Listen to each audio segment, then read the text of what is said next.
Limbola, oui, Bandeko, Bozali en ce moment, Ebele, branché, pour la émission, Nabino, Oe Timolaka, Pe Ekundolaka, et Koti Bozindo, pour Limbole Labino, Ndenge, Mboka Congo, Ezali Kotambola, pour Limbole Labino, Basango, Oezali à la une, Awa, Naingumba Mokonzi, Oyo et Kambami, na Félix Tshisekedi, Chilombo et Sengopenza. Encore une fois, il y a retrouvé Ndeko Yvon Mundadi, Yazali Penza Motoko Laksanami Swabatote, Azali Bongo secrétaire national en charge de l'organisation et mobilisation dans l'ingomba politico monene Tobeni na Kombo ya AVC, autre vision du Congo, Oye Kambami na Mwanamboka, son excellence Didier Boudimbu, Ndeko Mwanamboka Yvon Mundadi, Boé Bolamu les Soussou, na émission na Olimbola. Merci Mingi pour cette opportunité pour accorder une fois de plus. Nazala moko ya ba invité na kati limbola pona koloba toujours bo solo na ko limbola maïman jojo le kanakata mboka. Mais avant na kota na bozindo pena ningi na rectifier le komoko. Je suis le secrétaire national en charge de l'organisation et implantation. Il y a parti autre vision du Congo. Oui, Kambami na Mwanamboka, son excellence Didier Boudimbu. Tout à fait, organisation, paix, implantation. Mais sinon, bonne santé. Non, santé Zamalam, qui m'ezali. Qui m'ezali. Et c'est un mingi Namboka, RDC, à Kovana Mokondi, le excellence Félix Antoine Tshisekedi Tshilombo. Dieu savait, nous avons président, le président va charlatan, le président va soifé de pouvoir, le président va auto-proclamer, le président. Oyoyo na kati ya terrain bazana na plein d'incohérences ba makamba sala raté donc nzamba yebaki pona pesa biso mokonza malamu lokola excellence Félix Antoine Tshisekedi Tshilombo. Mwana Mboka Yvon Mundadi, secrétaire national en charge de l'organisation paix implantation na AVC autre vision du Congo, basangoto actualité awa na République démocratique du Congo eza dominé na sango moko yango nde kutu eza ko enflammer ba réseaux sociaux ezali ba déclaration to pe ba révélation. Il y a Mwanamboka Martin Fayulu, il y a Zali Kokamwa et puis en même temps Kotomboka qui est député Nabiso Baponomi. Nzokande ba komati na niveau ya 21 000 dollars wana mosolo wana eza franc congolais te ezali mosolo ya ba américain 21 000 dollars américains yango penza za kokamwa et puis hier à lobby eza nango kaka corruption oyo tata mokonzi mboka actuel Félix Tshisekedi Yazali ko soigner, azalinde ko prendre soin na ba député wana parce que bangonde na minito ba simbi pouvoir na. Merci mingi mwana mboka John Chitende pe merci mingi na ba télé ba melomano ba ndeko bazolanda biso na ba itando ike. Bon pona nga mwana mboka John ezana ngo makambo sikate. Peut-être les musu bato musunde ba moni za makambo sikapo na oyebi Martin Fayulu azana perte à vitesse. Martin Fayulu azana perte moko ya popularité. Martin Fayulu a commis un tango qui populisme pour battre mon aïe baye baye. En fait, le député national en Mboka Nabiso, quand même, mérite mieux que Nakosala Makambo. Plus de 21 000. Dans le but, il mérite mieux que Yakosambou Sabango, Yakobebi sa réputation na Bango.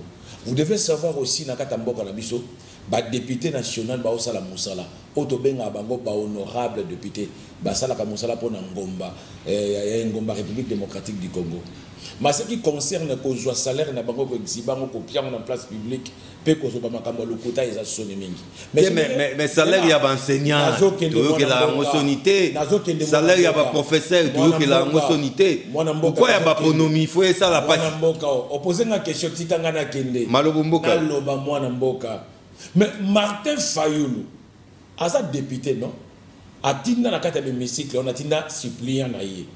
Et là, quand il Martin Fayulu, il fallait que ça supplier na micolonio soto. Il y a 25 000 dollars pour l'année. 21 000 dollars pour l'année. Il faut dire qu'on peut tchango na trésor public to que nous pesango bateau basa ba pauvre bateau basa la kasali angote. Deuxièmement, Martin Fayulu est un député. Ce qui a solo ba solo, il y a ba député. Mais Martin Fayulu lo ba été na be misiklo bana député moko donc Assemblée nationale ça illégitime. Oyo basa il suit na vol. Oba yiba. Mais il est encore à continuer à bénéficier d'un monument. Nakata de Messikle wana. Il y a ces jagaten deko. assiège à Kate, mais ça se passe au niveau cyprien naïe à Zouakayango. Ce qui Martin Fayulu a lobby à Molelo, c'est qu'il y a un Kala. Mais toi, il y a lobby depuis janvier. Depuis janvier 2021. Lobby, Martin Fayulu, Azala qui n'a perte à vitesse, à l'inga, ça qui populise, Batoba Yé, Batoba Monaye, Batoba Tchaye Ka. Donc, et ça, les Kambosikate pour Martin Fayulu, a na perte à vitesse, pour ma maman Marie. Na terrain municipal à Pascal Bassa l'échec et si mbité et si kachaki maman Marie au comparé qui est à Bako Libana président de la République et si mbité il faut Luka Bez moko pour pas monaye mais il a fallu Martin Fayulu comme à un niveau en athée ce qui vraiment président élité Kaloba Kayango mais ça sonne comme à un niveau moi na mboka John to yebi salaire ya ba député na mboka na les a combien bazouaka 14 millions ce qui descend et quelques donc à peu près 7 000 $. 7 000 $. Mais bon yeba ete ba député bazala rappel na ba avantage na bango na kata ba musique na bango bazala ba prime na bango baza na ba prime na bango monsieur makamna bango bazo bengo les invisibles. Donc, tu as ah, ceux qui t'ont sangisi, ils ont commis 21 000. Ceux qui t'ont sangisi, mais salaire d'Abango et Yebani pour matité. Mais dans son gisima, moi, Namboka, son excellence, Félix Antoine Tshisekedi Tshilombo, Ako, corrompre ba député pour ba salanini, pour ba commandini, pour ba salanini. Joseph Kabila Kabanga Lobagango. Au moins, une majorité est à binoté. Majorité vous lukana makasi ceux qui vous yango boye ba ke kokuté binoché lelo est-ce que Joseph Kabila à l'époque na la majorité FCC FCC asala ki nini FCC et à qui sangisa non mais ça qui FCC mais FCC nyonso wana FCC te mutu na mutaki na ndenge na ye na biso likamo moko mwana mboko azala ki président ya Sénat oyeba parti politique na ye ndeko Modeste Bati non o liboso ndeko nani tekengo te ndeko auti okende tato auti okende o Lolendo Makasi o yeba tukale ba parti politique na ye agi na PPRD Alexis Tambwe Mwamba agi na PPRD agi na parti nini te boya azaki na parti na ye moko agi na parti nini azaka nini na bazwaka ye comme personnalité azalaka nini na parti azalaka nini na PPRD ni na FCC ni na makabayeka isikawa donc bango pe bazalaka na majorité te botika la koyebete mwana mboka Félix Antoine Tshisekedi Tshilombo a gagné bango na ba niveau nyonso tout na mayele ya mutu na bik donc mwana mboka Félix Kabange ceux qui azolo ba biloko wana eza koyebate mwana mboka tozonga na dossier Martin Fayulu tozonga na dossier Martin Fayulu en tout cas eza soni ya komona na niveau wana. Donc, d'après yo, ezali que ndeko Martin Fayulu a bouki lokuta. Lokuta, honorable député congolais, a commis à 21 000 $. Mais ce a commis à 21 000 $. A commis à combien? Et comme c'est secret. Moi, je suis Martin Fayulu a bouki lokuta. Donc, le député a jusque-là, il a 14 millions. Non, 7 000 $. Donc 7 000 $, on va foutre à je crois avant d'ailleurs on a déjà député belé. Bah ça la ça la bango Sonia pour les gens comme on a tata le rôle à Martin Fayulu ou à se prétendre comme président de la République un président élu donc au à beaucoup on a niveau wana au monde na kata mboka na biso ceux qui nous ont perte à vitesse faut nous ko sala mieux que koko batina. Mais ndeko mundadi oyebi que même temps to kendara des fois plénière les arabes publics mais oyebi que ce komika mambo mosolo okaka bandeko bapandisango bozano libanda ndeko yonani bozano libanda to benga bango sima so ekomi makambo mosolo moto akosa ote opposition majorité ezara ici wana oyebi yango en fait mon mboka wana oyebi yango ezaka kala kata mboka na biso bato ninga ko ba salaire à moto non mais que za secrétaire na lobby ezaka na mboka na biso bato ninga ko ba salaire à moto ouais est-ce que bi que to ça ba bantu tu ba africain lorsque o étalé salaire na yo na miso ya bato mais wana o milukeli pe ba problème ezali kamba secrétaire ezali poufu ezali eyebani salaire na bango bazwaka 7 000 $. Mais en dehors de 7 000 $, ça n'a pas pris. Et belé, pas pris le mot belé. Visible na bango, ça la kaba mission, parce que na bisika, ça la visible na bango, ça rappelle na supplémentaire na bango. Mais pendant ce temps, on qui enseignant, l'India va déjà qu'il a ses zozunga. mwana mboka totika makamona ko sala ba légion ka ba lundi que là c'est zozonga ndeko mboka mateli bango pe misolo lundi que là ba militaire ba mateli ba misolo na bango bande kwa DG ba mateli ba misolo na bango baza quand même honorable député ba travailler ka soki ba soka 7000 na bango mwana mboka son excellence Félix Tshisekedi Tshilombo akoti na pouvoir akuti lo lengedi ba futamaka ba tche bango na ba condition malamu poete ba zwa souci oyo baza ba lobeli ya peuple. Le élu que c'est un tabou. Martin Fayulu a bénéficié de l'olima. A tout n'a pas député baza pembe na bango. Les lois sont pas fouillés nous n'aurons pas pourquoi pas boya kangote depuis kana. Et les lois qui ne roulent pas comme le kuta. Et ça sonne. Et il y a qu'un parti moko, qu'un parti wana. Mais finalement, parti en godassier, il y a une chose à partir. Est-ce que Martin Fayulu a un souci à peuple? Martin Fayulu. Mais Martin Fayulu a mis mingambo. Nyoktu wana véritable. Ah ça a un souci à peuple. Oh mutu bazo tobola ba pine na ye. A longo tali ko fana la police po bato ki sa ba pine na ye ya ko tika mbo ouais ça droit na ye eza droit na ye na ouais bato boli ba pine eza droit na ye ya nini bato boli ba pine na ye ko so ka za patriote asundo la pine so ka za patriote akozonga na ndako na ye parce que non ça la marche et loko ba pekisa ki ke non na moment no ko sa yango il faut bato bola ba pine bato boli ba pine afini ba sola ba bolole yango fa ba nombe makaba lokuta tala ki bo konzi pe ba luka ngo boyete Kibo konzi batambola kana kombo batute Kibo konzi ba mona kama be batute Kibo konzi ba mema ka solution Martin Fayulu est un député banda kalati le loyo apporta solution nini yebisanga proposition ya loi oh Martin Fayulu a proposé na kata de hémicycle c'est ça le problème majeur toza na problème autour de kata mboka na biso il a fallu Martin Fayulu ça la mieux ya ko pesa ba proposition ya loi ce que ça ya solo a pesa proposition ya loi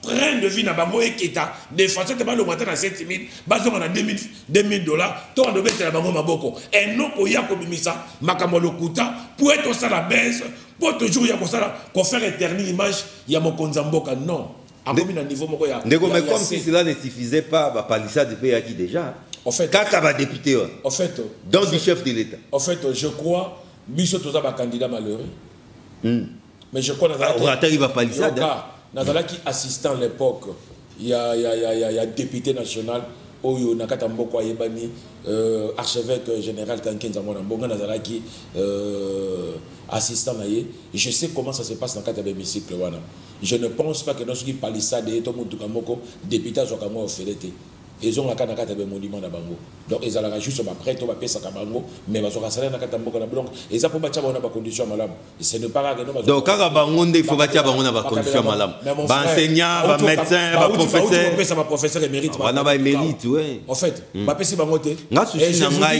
je vous dis ba enseignant école primaire na humanité est-ce que Kabila tika kabitu ko lelo mwana mboka Félix a doté na kata armée na biso est-ce que ba officier ne sont pas sur ba kolbaté ba la barre tout ça bon le raté mituka on est climatisé ba to mona ngote c'est ça le problème bon on a ka mituka ba député mais bon on appelle la police bon on appelle ba FARDC ba tia ba on a ba condition bien ba tele makala ba rete pourquoi Martin Fayulu le rabino ko naté il y a que on a ka ba côté mon négatif non trop c'est trop à ce niveau bien à quoi diriger sur mon côté pour donc moi Namboka à Bouki Lokuta mais ça reste à vérifier mais ce qui a Bouki Lokuta toke na hypothèse wana toke na hypothèse wana ce qui a Bouki Lokuta à Bouki Lokuta on a pona objectif nini intention na ezali ko bebisa lokumu ya mokonza mboka bato ba mona ete mokonza mboka zo sala pona bato moko po bato ba soutenir ye atika population na ye c'est ça le problème majeur alors que le président de la République azobunda po na kata moko train de vie na biso changer social na biso ko ba malamu lelo kende ko tambola nga na beta ki tour quelque part otala ba video ba ndeko finga lobi lokwa ba mbujimai lokola ba banyema lokola o mona lo lengi ezo tongama wana Martin Fayulu ko le la télévision lo bata Martin Fayulu ka ba beze sika beze zali parce que to yebi ete aza champion ya ba kombo mabe ya mokilo ya ba insulte ya za makasa ba insulte. Il est trop impulsif dans ma camonnée koloba, koganga koloba. Mais oyo et ça pour nous sa réputation moi, il y a Mokonza Mboka. Alors que Mokonza Mboka ça la mieux. Quelle est cette proposition? To apport moko Martin Fayulu même na kata mboko à part ma finga. À part ma finga là on critiquer. À même déjà ni. Mon Mboka tozonga sima. Même ceux qui ba la vaille. Oye pas que problème est lié na gouverneur, il y a vu la Kinshasa yakala. Les solos à 40 000 $. D'accord, ça va. Azongi ça. Des aranyongoti. Tu as azongi ça. Bon, on a tout évité. Alors, ce monument 21 milliards de Tikayango. Oui, mais il contre la couteau, contre la suppléant. Et ça, ou non, suppléant, à Koufaki, c'est sûr, bah, si tu as suppléant. Oui, à Sacha déjà. Donc. Pourquoi Pekisa qui était donc. Il va être la vie d'un bénéficiaire de monument en athée. Ce qui vraiment les Nagamboka. Pourquoi Pekisa qui était. Démagogie. Démagogie, lokuta, baise. Attends, on a perte à vitesse, il faut qu'il y ait un bébé de n'importe quoi. Mais politique, voilà la raison pour laquelle mon condamné à qui était l'opposition, ça pété. Est-ce que mon tendon est en gros là? Représentant de l'opposition, porte-parole de l'opposition, Moutabar Kewana. Moutoua Semaraka, Nakata population, Batouba va se soulever, Batouba Loba, non. Ah, ma kambamala ma cause la yangote. Ils ont quitté ça, ils ont réduit même la partie naïe. Et réduire un le lot. Au moins, ma kambabandi déjà, à Osala Bango, et à corrompre Bango, non. Pour Baïba, ça va représentant Wapi. Et si des Awapi, ma représentant des Bazawapi. Quelle est ma province? Totalement la province. Et si des Alakawapi. Et si des Akada Villa Kinshasa, pour pas qu'il n'a Pascal, pour pas qu'il n'habite pas Salakaka, marche Bazonga. Non, dans le moment où tu as implanté parti, tu as représenté dans le Martin ne travaille pas, à Ebika Bossala Babez. Non, c'est une normalité, mon amour. Ndeko Yvon Mundadi n'a pas rappelé qu'aux alliés secrétaire national en charge et à organisation par implantation na AVC Autre Vision du Congo, Oyekamami na Mwanamboka Didier Boudimbo alors. Autre Vision du Congo, bon, va s'en partir. Non, partir, ça allait bien. Partir, ça allait bien. Mais, au Kimi, si j'ai un mon amboka Martin avant. Oh, mais mon amboka Martin, aussi au lobby. On dit à tout peut-être mon touna nini on a tout nité. Oh, yo, que le bas. Car on a question. Au Kimi, mon amboka. Au moins, mon amboka Martin fait le il n'y a pas mon élection. Après, il y a une élection pour ça la matin, non? À ça, il y a une proposition qui est sortie à crise. Dans la proposition, il y a un plan qui est sorti à crise. C'était Félix Antoine Tshisekedi Tshilombo. Il y a un nan. Donc, il y a un président au conseil. Au conseil, ce qu'on a fait un rapport de président Tshisekedi. Vous comprenez? Mais ceux qui ont fait la télévision, qui ont fait la radio, il y a un président élu. Donc, allez-y comprendre. Ah, si nous avons ça, la pour éviter que l'élection est allée. Dans l'élection, on a une perte de vitesse. Donc, à tout ça qui populisme, population, c'est mon état. Donc, mon amboka, tout à la cas de la télévision qui est dans la qui n'a pas ce qu'à la part, dans le terrain municipal, on a entendu ça, a échoué. Et si il a échoué? Mais échoué n'a pas ce qu'à. On est depuis quand? Tout ça, meeting à Maman Maria, on n'a pas ce qu'à, non? Mais échoué, non? Et comme il y a un bateau, on a un militaire qui a échoué. Perte de vitesse. Perte de vitesse. Il y a un affaire éternelle image. Mais on n'est pas vérité, on est ça, moi pas si. Affaire éternelle image, il y a Bokonzamboka. Affaire éternelle image, il y a gouvernement Samalukonde. Ah, je vais député, mais ça va être député, mais Mboka va député corrompu. Mais c'est grave. Cocu, ça va député, va porter plainte. Et si on va porter plainte, nous va la justice, va le acharnement, va pousser Bango. Qu'on diffame contre ma personnalité dans Bango. Comme Maman Kambo est le Kouta, pour que Martin faut dans la Suisse Mboka. Ah, la Suisse Mboka par rapport à Ninié. Alors qu'il y a parti dans Bango, il y a un insulte dans le Bamabé. Tala Moutolopo, là, secrétaire général, là, il a parti. Le plus médiocre, le secrétaire général, c'est un professeur, hein? Ah, soi-disant professeur. Soi-disant professeur. Ah, ça, il est soi-disant professeur. En quoi, Zali médiocre? Au bout, on a propos dans Bango. Discours donc pour il faut pas que la Mboka mafuta moi vérité et comme il ne s'agit pas de Mboka, il s'agit il y a réputation, il y a député national en Mboka na biso le lot yo batonyon surtout na ba ba yeba quitter ba mis sur l'Assemblée nationale pour na ko député na biso ba député moko corrompu donc même ta corrompre bango exemple ba député problème na ba belle famille si ba député problème na ba belle famille na bango ba corrompre bango na yebi te so ba sala bokonza mboka nini yango oso comprendre woni ça ba ida Martin Fayulu ya ba ida Martin Fayulu est-ce que motoyo oya za président élu a au niveau wana le lot ba député Yamboka na biso ba komi kopesa ba explication presque partout. Et ça problème pour nanga na kokisi na zoloba na kotanga ba kombo teme na koloba bino mutu bozawa na boza député national. Bo porter plainte parce que makamolo beza lokuta lokumu na bino na sakani na yango bo sangana bo suka na ba déclaration na télévision te bo sala ba démenti te mais bon même na justice te ba okyo sala ngote pa ba miyebi ndeko ba miyebi ba ko sala yango keso to ngito kundola to kota bozindo to limbola ba mona ba ko sala yango derrière na zo senga ndeko fa la te ki ko zo senga mona mboka o na mona ka chaîne na mona ka za courageux honorable Tiki Pololo o eza makambo boko jusqu'à là sozoka qui est déjà non mais akokota na kata parce que akokota na kata gêné akokota na bassin sauté tellement que sidé kitina falu akiti na sene ngwana ba honorable ba kitina kata bassin sa boy est-ce que baluka ki bokonza ngo boy ye baluka ki bokonzi boy soki mwana mboka le premier ministre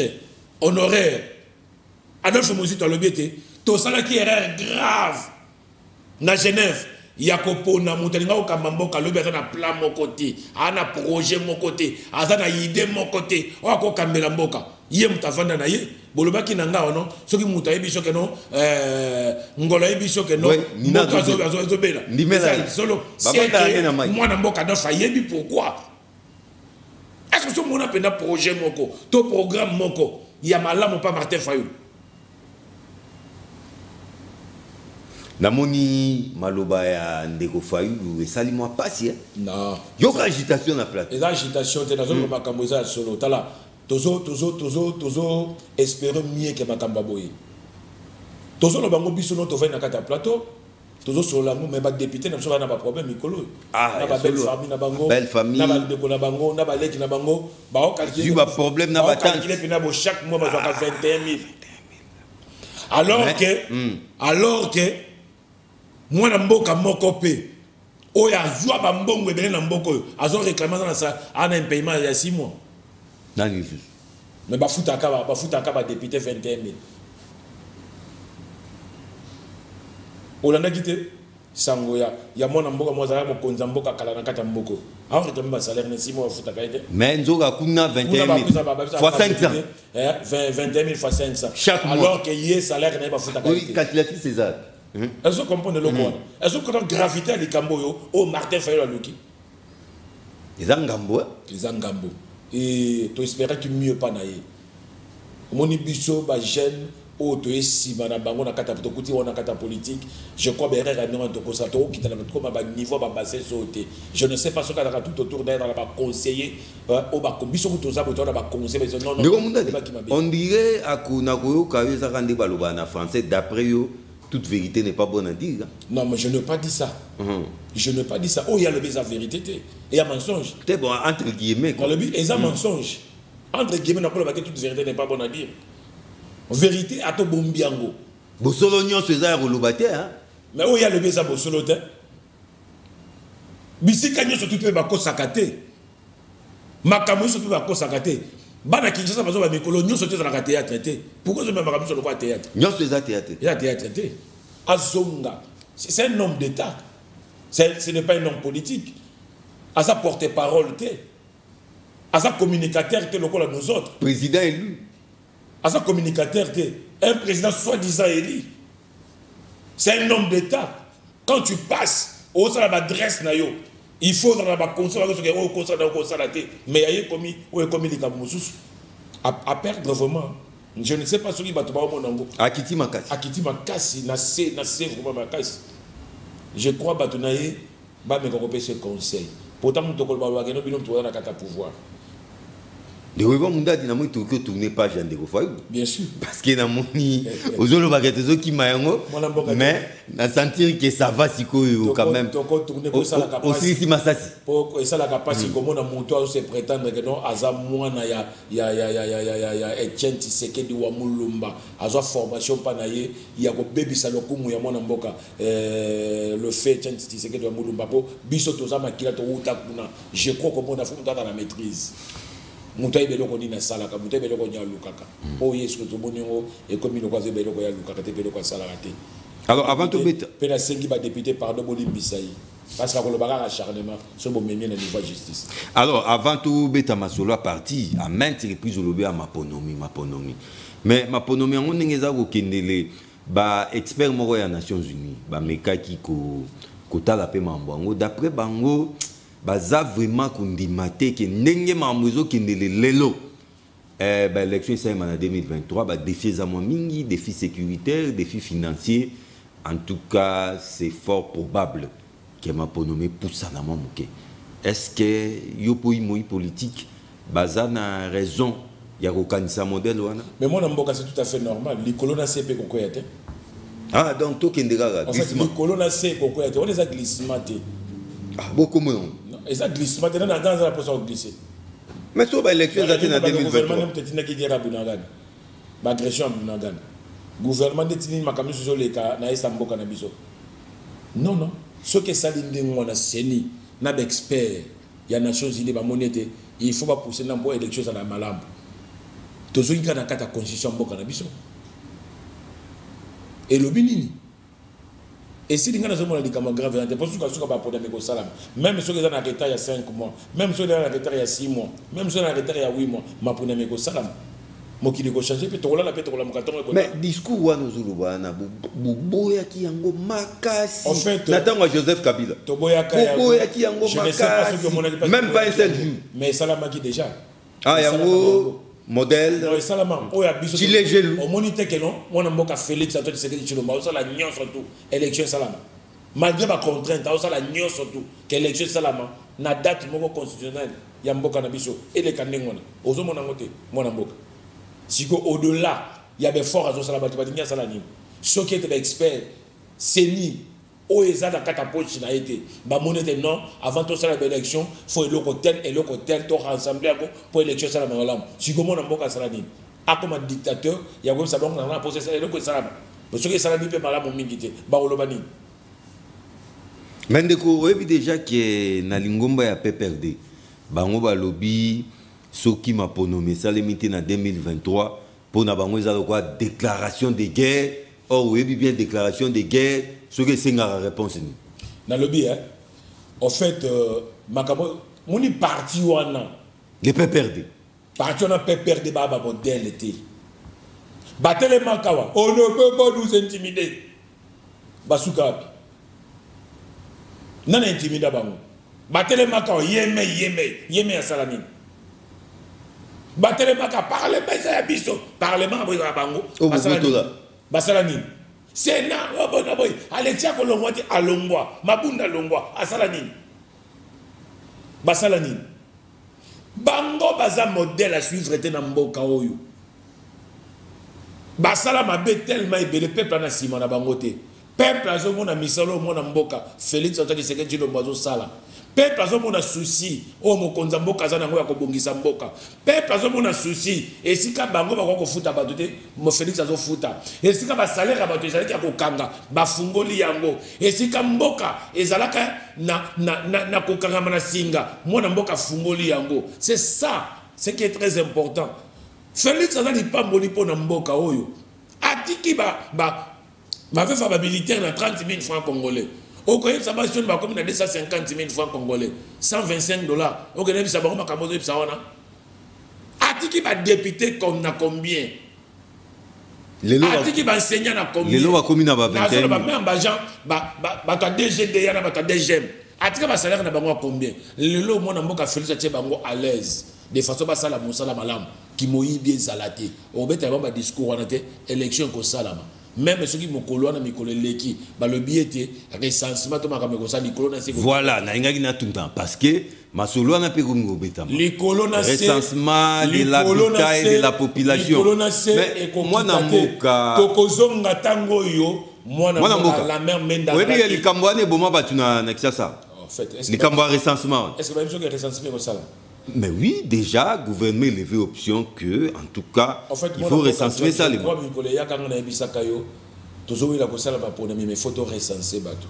non, mais ce n'est pas le moment. Ce n'est pas le moment. Recensement, on doit combien de temps?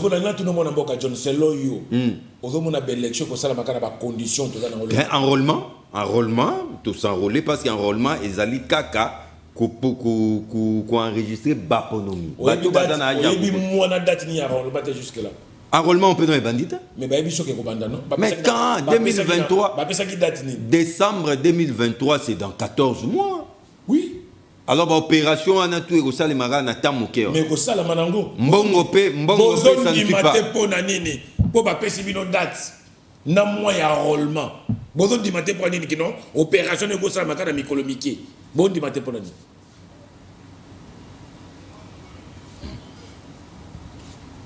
Donc réalité sur terrain. Ndé ezali ko tinda ba imbo ke belé na moi bokebi.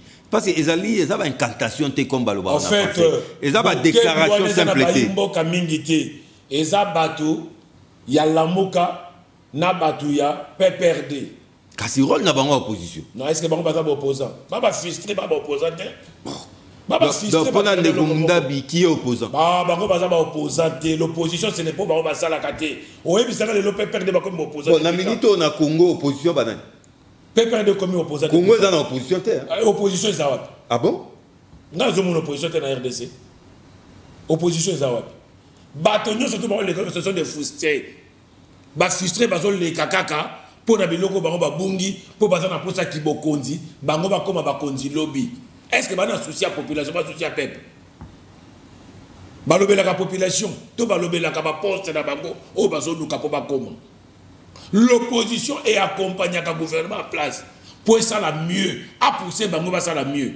Mais lorsque l'opposition est radicale et que n'est qu'à la côté de bango sa opposition par exemple frustré bazo luka lobby qui tu peux récupérer un moteur comme on va bungisa nakati ya décidé to nakata la muka baza ba résistant ba perdre loko moko ba yiba ba moto ba botola ba onde ba lukaka basa la opposition té ceux qui ba lingi basa l'opposition ba ya pa na biso to pesa bango cours ya opposition ndeni opposition ça binonde bozo toyer diplôme ya opposition to umeli na opposition to ebisa bango ke no biso to bande ko tambola ba mai na biso tozaki ko tumba mituka bato kasi opposition na bino yango to tumba mituka te to bande ko tambola ba mai na poche to bande ko tambola ba nteka na poche to bande ko lata ba chaussure te to ata ba patonga pour ceux que je biso to ba nambango to bande ko mela mai mingi te to pesana ki déjà na kolata biloko soki la crimogène ebeti to ladi na se baya to pesa bango cours.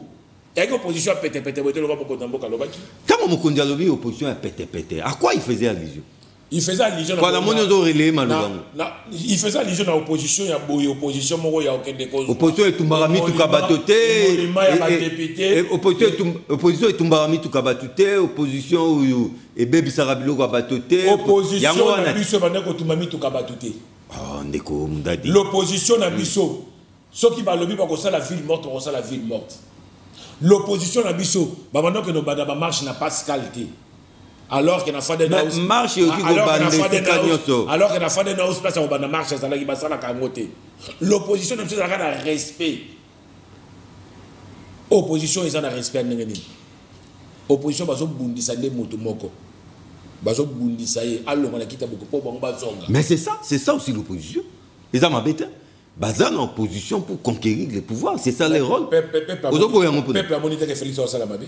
Mais peuple en haut, tu as une élection, tu as une autonomie. Oh, lobby, après 6 mois, après 12 mois. Sondage, il y a un cannabis. Hollandi ba sondage ba memiki na libanda. Ndeko, biloko wana ba sondage. Hollandi yango. Sondage. Kasi ba mbona ko loba non. Ba kanga maki ne loko moko non. Ba promesse. Ba yeba kateke ba promesse za la court terme et à long terme. Mais il y a moi qui ça va promesse signer surtout non ba comme si on avait monument là il va ça souligner ba ça souligner perte démagogie Sony nego situation européenne est rentrée scolaire yango yo mais bunagana ti lelo hein donc comme on va communiquer que non avant la rentrée scolaire en tout cas bunagana il faut tout récupérer on a qui était récupération bunagana to lo bango sur la télévision parce que Batebele Bazali. Il faut y être FRDC Bazobunda. Baza doter les loyaux na makoki pour bako salamu salama kasi de façon de récupérer Bunagana. Classe saison ni na noté bazo forcer bako. Classe déjà l'india. Na lobby que Bunagana et kozonga il a parti à boka na psitoté kangote. Toza lokola na gouvernement to les gâté ça la 18 mois bakanga biso ça la 18 mois te to récupérer même sous l'embargo to récupérer Bunaga dans mboka tchana. Même sous l'embargo to récupérer Bunaga na ezalaki bongo une façon globale. Il y a relové la situation à Est Naza ko rappeler que to yambinde ko Didier Boudi to yambinde ko Yvon Mundabi o yazali mwana mboka secrétaire national na AVC Haute Révision du Congo et Kambami na mwana mboka Didier Boudimbu, son excellence monsieur le ministre Ozido Karbi. Alors to mettra même sur la partie les a évolué bien. Très bien, partie évolué très bien. Surtout au niveau implantation on est à domaine na yo au niveau implantation. Notre dernière rencontre aux Alagi na descente Morulinga Sala. Oui. Et les cas qui bien? Les cas qui très bien. Ah, toujours préparé déjà. Je crois équipe qui Kendaki Bamusuba Kendaki Sankuru. Bamusuba Zalaki na grand Kassai. Et Bissomoto s'est préparé tout des grands bandundu. De façon qu'on redynamiser, qu'on conscientiser. Bisous de ramener na fidèle. Tant que n'a pas implanté partout que n'a pas vendu sa partie, to fidéliser à battre, comme on a dit à Bisous. Bandemi. Donc on a rendu au pays sa battu, que non joyaka, le cap de bien battu, to pays t-shirt na 5000 francs. Bisous à la tout ça la implantation, to fidéliser battu. Je crois que tu as la tournée belé. Pena Kinshasa, tu as moi Sangomoko, ou peut-être là Moussou Batebele Bayoki, les alliés. Qu'on vendit sa moine en Boko qui est interfédéral, il y a ville à Kinshasa. Suite il y a Mwambeba Moka Salaki. A Vandi. Donc, Vandi Sié. Negonani. La secrétaire générale Magloire Kassongo, sous l'ordre où il y a autorité morale. Je crois dans Yébit. Donc, on va la française a suspendu. Suspendu. Mbeba na yeni. Ça suspendu ben demi. Na poste na donc balongo lié na mbeba uji ko sala mbeba ngo tumetoki e batiza secrétaire bon fait eza mbeba o ya sali eza makambo parti o ya za demi na fonction ya président interfédéral la ville à Kinshasa eza inde konani kombo nani comme on ezala ki mona mboka brèche ingali o ba tozo luka esika nini so ndeni ko koleka donc sango to ko loba mingi ya moké ya ngona mais AVC se porte à merveille AVC azo redynamiser azo implanter parti na AVC à sa placé déjà Barnet Licolo pendant que bande comme sous baladi pongi ba mon élection ko sala maté avait sa côté qui dans Moussala avait sa sali Moussala malam avait sa conscientiser déjà batu na mapona mi atie déjà ba soda na na mulongo de façon que ba pesa mokonza mboka majorité moko écrasant. Et du côté implantation 26 provinces rien à dire. 26 provinces parce que voilà Moussala na moko na zalia en charge organisation pe implantation à partir de zalia je koza Moussala oyo et côté la ngati na mikuwa donc 26 provinces à Fésisa à Gofanda. Paysans à bureau partout. Et je félicite en passant mon amboka Serge Bolunde, Benatiti, na siège à Kitoko doté AVC, na niveau à Tanganyika. Vraiment, on est à bijou. Merci Mingi Kalamini de la Roya na Tanganyika. Na yato célébrer yango. Total siège et peto vanda bozo sala ba adhésion massive mikolo ba tozo tona na kata siège en on est dans la partie mon côté ou est dans la siège en on a niveau ya Tanganyika. Félicitations, bravo. Un nouveau siège na Tanganyika. Tanganyika oui kuna na ex grand Katanga oui. Donc c'est très bien. Alors na monito komi penda ko kita to komi na suka ndeko Yvon Mundadi malubano ya suka conclusion na yo et qui cause la ndenge nini na baimbo kabaza kolanda biso mwana mboka na ko sepela mikolo koya na émission to ko sala soko bengi ngai to meka ko lobela ba réalisation ya mokonza mboka tout à fait peto lobela ba réalisation ya autorité morale d'ailleurs to prometa ti ngoba puis aza ministre des hydrocarbures donc to doit rendre jeudi prochain la réalisation ya mokonza mboka po ndeko lobaki nanga boye mwana mboka nazo rappeler yo ba kongomani ba otalo lobaki nanga na we wana kayeme ko suka na nzela. Donc ça dit émission zana mais au Katani mais yango na lobiki nga na zana yango bakayi na bakayi en tout cas jeudi prochain 4 émissions pour nga na ko laksa débordement 4 émissions et ça la débordement auto 50 ça la 3 émissions parce que mon konza mboka sali tellement ya ebele merci na ba kongomani ba landi biso. Je crois tant que les gars qui biso to finga kate mais to sala ba analyse pe to pesa ka ba proposition na biso ce qui bande quoi parti on a ba le commande bango ba ko finga toujours lokola moko kati na bango soi-disant as président il y a ADD Congo o mo na mboka chalou patikela ye aka ko sala mosala ta komaka kolanda malanda ngombe alanda bato na sima mais so leki na télévision lokola chilo lokola camarade na ye alors que soko talié malam otali maman Marie on dirait ba uta famille moko ndeko oui ozana ba mbwakela moko zo bwaka eza libango bwaki na molili ndeko ngo nani ko tenga tangi koma mududa meta molbi AD Congo ADD Congo toki pe oluka toki oluka ndeko moko pa tambolaka trop na kombo wana alingaka sala ki populisme na kombo mokonza mboka za camarade na été biso sala ki populisme na kombo Martin Fayulu yena mama Marie ba utamboka moko mais batala bilongi na bango bien ndeko Yvan Mundadi nalingaki oyebisa o promettre na ba téléspectateurs que mokolo jeudi eza koya tozai sur un rendez-vous na yo pour na kolobela cette fois-ci kaka ba réalisation ya mokonza oya na syllabus na kwa na syllabus biso pe to kwa na chrono ba réalisation ya total soki nani ya kokata na va oui total moto kokata na va na kozala merci mingi alors ngai nde biso nde totondi yo botondi naza ko rappeler que to yambaki pona bino ndeko Yvan Mundadi secrétaire national en charge ya organisation et implantation na parti politique au babengi na kombo ya AVC Autre Vision du Congo o ekambami na mwana mboka Didier Budimbu ndeko encore une fois merci mingi na ndenge ondimaki mbela na biso merci mwana mboka mais na moni mingi na kata site na bino biso tala ka be mission bango ba finga ouais mais to sala ba commentaire ya ko finga te mais biso to sala be mission mona bango so ba koti mafinga ba finga ba o mo niveau na bango on dit ba utaka na classe mafinga to tala ka be mission ba savona ka komba mokonza mboka